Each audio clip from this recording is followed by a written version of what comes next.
Oh, okay, there it is. All right, well, we're just going to start off real quick with some authors that are going to read some stuff, and then we'll eventually get to jam.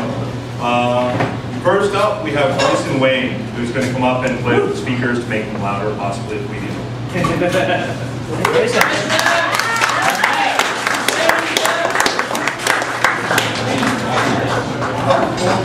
Thanks, folks.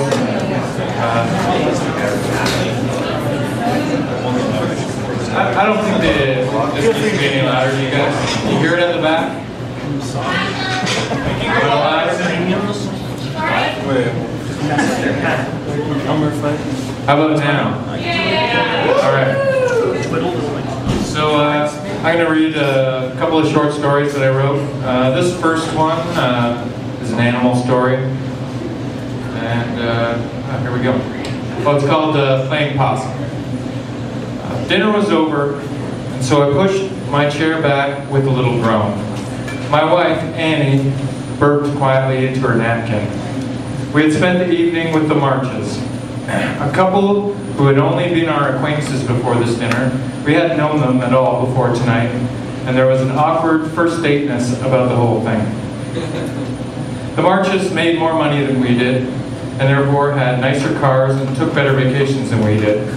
Of course, their stories were more interesting than ours because of all the fascinating places they'd been.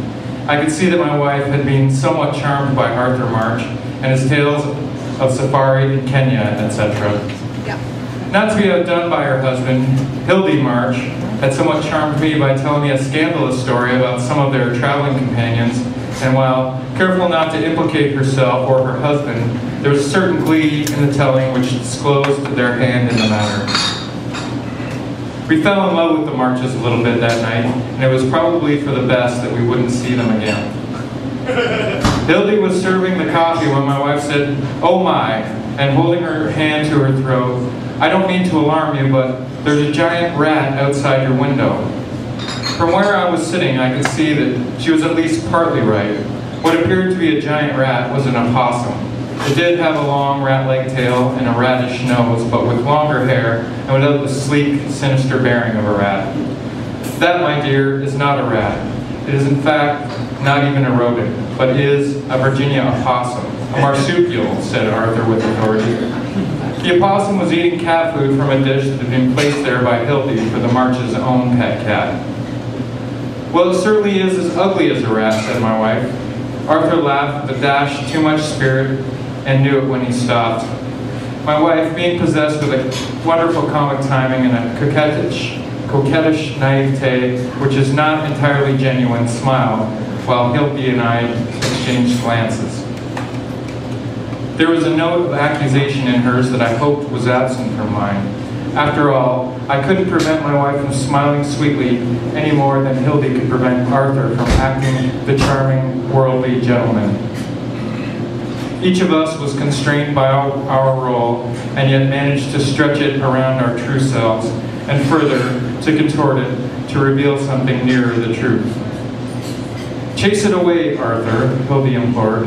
"It's not bothering anybody," he said, noting Annie's interest. "It's bothering everyone," she said. "Now chase it away, please." "It's not bothering me," said my wife. "It just startled me. I don't think I've seen an opossum before."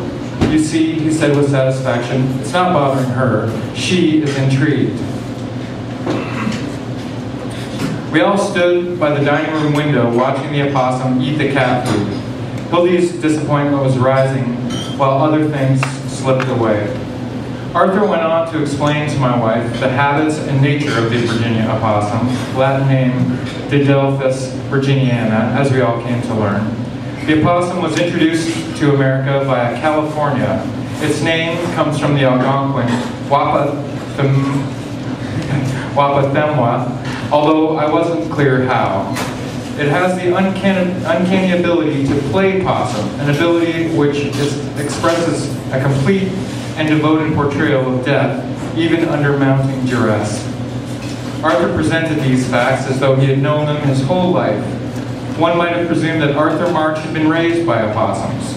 The truth, as I understood it, was that he had recently seen this opossum out this very window, eating cat food, much as it was doing now.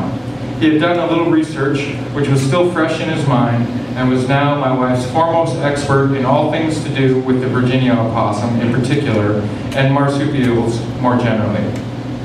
When the opossum had finished eating the cat food, it moved off.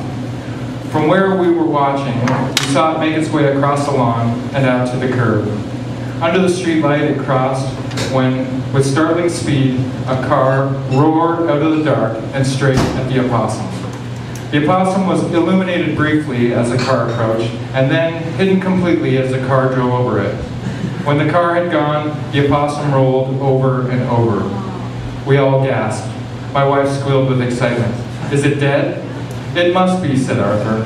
"Perhaps the car passed over it without touching it," I offered. Hildy was horrified. Her dinner party was going wrong in many directions. "Somebody must go and look," said my wife, looking at Arthur. "What if it's hurt? Shouldn't someone put it out of its misery?" "Quite right," said Arthur. "It would be inhumane to let the thing suffer." "We won't know unless we look," I said. "I can't bear it," feigned my wife. "I had a cat once, wonderful animal. I spent hours speculating as to whether it might be alive or dead or both, if you can imagine," I added, not really trying to be helpful. "Erwin, please," said my wife. "This is serious." We all gathered outside near the curb and looked at the opossum. It was still. It wasn't bleeding nor visibly maimed. It looked perfectly intact and whole, except for its unnatural stillness. Arthur nudged it with a toe. It didn't move. Arthur slid a shovel, which he had fetched from the shed, under it, and dragged it over to the curb, so it wouldn't be standing in the middle of the road. The fate of the opossum stood as manifest reminder of the importance of road safety. "Well, is it dead?" said my wife. "I'm not sure," said Arthur. "You can usually tell by looking at something whether it's dead or not." "Sometimes it's how you look at it," I suggested. "Suppose you hit it with a shovel," said my wife. Throughout our life, I rationalized my wife's veiled cruelty as an indifference born from expedience and practicality. The vermin she encountered in and around our own house were dispatched with an enthusiasm that I felt easier overlooking. "Well, then we'll be sure," she explained, sensing our gathering dismay. "It can't have survived," said Arthur. "It has been hit by a car. It rolled nearly 25 feet. Arthur was looking for a way out. He didn't want to hit the opossum with the shovel. No one but my wife wanted him to hit the opossum. Nor could we see a good reason why he should. If he didn't, his esteem in the eyes of my wife was mortally wounded. He had spent the evening cultivating her admiration. It would be as though the safari in Kenya was no more an adventure than a ride on the number 6 bus. "If it is dead, then hitting with the shovel won't do it any harm. And if it's not, then we'll be sure," said my wife. "It doesn't seem to be suffering," said Hildy, ignoring my wife. "Just let it be, Arthur." "It could be playing possum, couldn't it, Arthur?" said my wife. "It could really be hurt." Just then, as though it understood that the argument was not going its way, the opossum stood up and trundled off across the street. "I'm so glad we didn't have to put it out of its misery," said Arthur. "It's limping, the poor thing," said my wife. Thank you.